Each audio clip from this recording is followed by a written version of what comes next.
दोस्तों, आप सबने कई बॉलीवुड फिल्म्स में फौजियों को बुलेट प्रूफ जैकेट पहने हुए देखा होगा। कहते हैं कि फौलादी जैकेट गोलियों के वार से बचाती है। वैसे अक्सर हम जब खबरों में किसी को गोली लग जाने की बात सुनते हैं तो कभी ना कभी तो आपके दिमाग में बात आती होगी कि काश मेरे पास भी बुलेट प्रूफ जैकेट होती तो कितना अच्छा होता। क्योंकि आप मिथुन दादा जैसे लेजेंड तो है नहीं, तो साइकिल के पीछे छिपकर खुद को गोलियों से बचा लें। मगर क्या आपने कभी ये सोचा है, क्या सच में बुलेट प्रूफ जैकेट इतनी मजबूत होती हैं कि वो तेज रफ्तार गोली से आपको बचा लेती होंगी? मतलब AK-47 की स्पीड जो स्टील की परत चीर देती है, उसे बुलेट प्रूफ जैकेट कैसे रोक लेती होगी? और आखिर ये बुलेट प्रूफ जैकेट बनती किस चीज से होगी? ऐसे ना जाने कितने ही सवाल आपके मन में आते होंगे। तो दोस्तों, इन सवालों का जवाब आपको आज इस वीडियो में मिल जाएगा, इसीलिए बने रहिए हमारे साथ वीडियो के आखिर तक। आइए पहले आपको ये बताते हैं कि बुलेट प्रूफ जैकेट का इन्वेंशन कैसे हुआ। दोस्तों, आपने स्कूल असेंबली में ये कोट कभी ना कभी पढ़ा या सुना जरूर होगा कि necessity is the mother of invention. आवश्यकता ही आविष्कार की जननी है। तो बात है पाषाण काल की। चिंता मत कीजिए, हिस्ट्री नहीं पढ़ाएंगे आपको। बस ये जान लीजिए कि जब मेटल या धातु की खोज नहीं हुई थी, तब इंसान घायल होने और हमलों से बचने के लिए जानवरों की चमड़ी का इस्तेमाल करते थे, और उन्होंने जानवरों की मोटी चमड़ी के कोट या जैकेट बनाना शुरू कर दिया था। हर वक्त बदलने के साथ साथ अब हथियार भी बदल रहे थे, क्योंकि पहले के समय में जंगली जानवर या पत्थर, लकड़ी या हड्डी के बने हथियारों से ही खतरा हुआ करता था। ऐसे में वो मोटी चमड़ी वाली जैकेट सफिशिएंट थी। लेकिन अब भैया मार्केट में धातु यानी कि मेटल आ गए, जिसके बाद प्रॉपर हथियार बनने लगे, यानी कि तलवार, धनुष, भाला वगैरह। अब वो चमड़े वाला कोट तो काम नहीं आने वाला था। तो इन अस्त्र शस्त्रों से बचने के लिए 15वीं शताब्दी में लोहे के कवच बनाए गए, जिसे आपने देखा होगा। एग्जाम्पल के लिए बाहुबली जैसी मूवीज को ले लीजिए। ये कवच बहुत कठोर धातुओं को ठोक पीट कर बनाए जाते थे, जिस वजह से बहुत भारी हो जाते थे। ऐसे में कवच पहनकर सिपाही ठीक तरह से दौड़ नहीं पाते थे, इसलिए कवच बस राजा और उनके स्पेशल सिपाही पहनते थे। अब यार, हर कोई महाराणा प्रताप तो हो नहीं सकता जो इतना वजन लेकर लड़ सके। फिर जैसे जैसे आधुनिक युग आता गया, स्पेशल और ताकतवर हथियार बनते गए, जो आराम से उस मेटल वाले कवच को छलनी कर सकते थे। जिसके बाद हथियारों के साथ साथ कवचों को भी अपडेशन की जरूरत पड़ने लगी।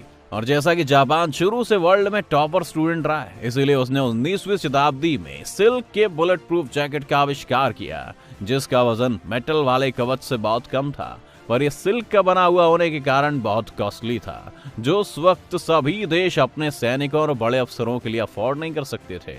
लेकिन फिर जब 1901 में अमेरिका के 25वें राष्ट्रपति विलियम मैकनली की गोली मारकर हत्या कर दी गई, तब अमेरिकी सेना को इस बुलेट प्रूफ जैकेट की जरूरत महसूस हुई। अब इसमें भी एक दिक्कत थी।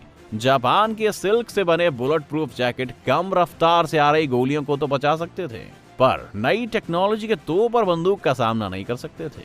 इसीलिए सिल्क से बने बुलेट प्रूफ जैकेट ज्यादा टाइम तक नहीं टिक पाए।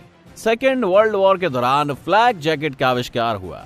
फ्लैग जैकेट को बनाने में बैलिस्टिक नायलॉन फाइबर का यूज होता था। ये बुलेट प्रूफ जैकेट गोला बारूद से बचाने में सक्षम थी, लेकिन ये जैकेट काफी भारी होती थी और ज्यादातर असरदार भी नहीं थी। ऐसे में जिस हिसाब से हथियारों का आधुनिकीकरण होता चला गया और मार्केट में उन्नत किस्म के हथियार आने लगे, उनका असर ये हुआ कि M24 स्नाइपर राइफल इस फ्लैग जैकेट को भी बड़ी आसानी से भेदने लगा।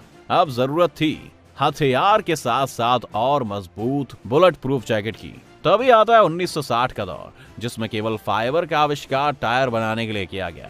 जब इसका आविष्कार हुआ, तब तो इसकी मजबूती का अंदाजा किसी को नहीं था, पर हकीकत में इनमें स्टील से भी ज्यादा क्षमता थी।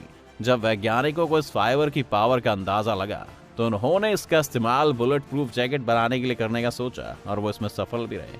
यह फाइबर वजन में हल्का होता था, लेकिन बहुत मजबूत होता था। दरअसल केवलर वैसे तो एक तरह का प्लास्टिक फाइबर ही होता है, पर यह हद से ज्यादा लचीला भी होता है। इसका लचीलापन ही इसकी असली ताकत है।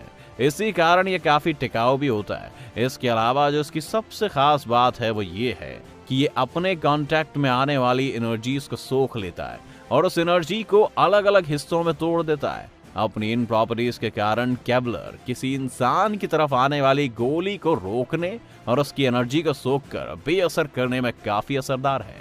इसकी कीमत भी ज्यादा नहीं है, तो कोई भी देश इसे आसानी से अफोर्ड कर सकता है। यानी इस तरह से जैकेट पहन के आप खुद को मिथुन दा की तरह साइकिल के पीछे छुपा सकते हो।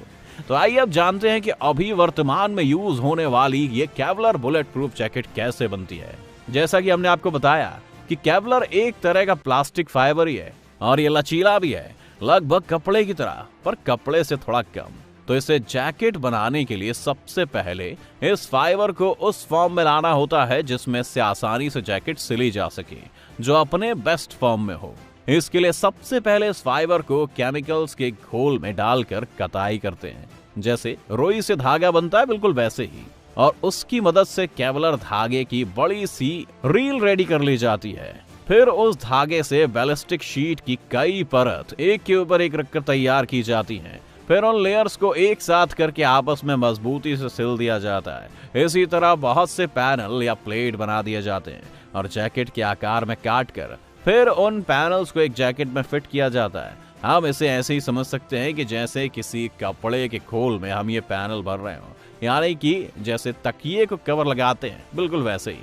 जैकेट में पहले से ही बैलिस्टिक पैनल्स को फिट करने के लिए जेबें होती हैं। इन जेबों में पैनल्स को भरकर जैकेट का शेप देते हुए सिल दिया जाता है। इस जैकेट में 2 मेन लेयर्स होते हैं। एक जैकेट के ऊपर, जिसे सिरेमिक लेयर कहते हैं, ये बुलेट को रोकने का काम करती है और उसके नुकीले हिस्से को तोड़कर बिखेर देती है। दूसरी लेयर जैकेट के अंदरूनी हिस्से में लगी होती है, जिसे बैलिस्टिक लेयर कहते हैं। ये लेयर बुलेट जितनी स्पीड से आती है, उस स्पीड की एनर्जी को एब्जॉर्ब कर लेती है, जिससे बुलेट प्रूफ जैकेट पहने इंसान को कम से कम चोट लगती है। लेकिन फिर भी गोली लगने से मानो किसी ने जोर का मुक्का मारा हो, ऐसा तो दर्द होता ही है।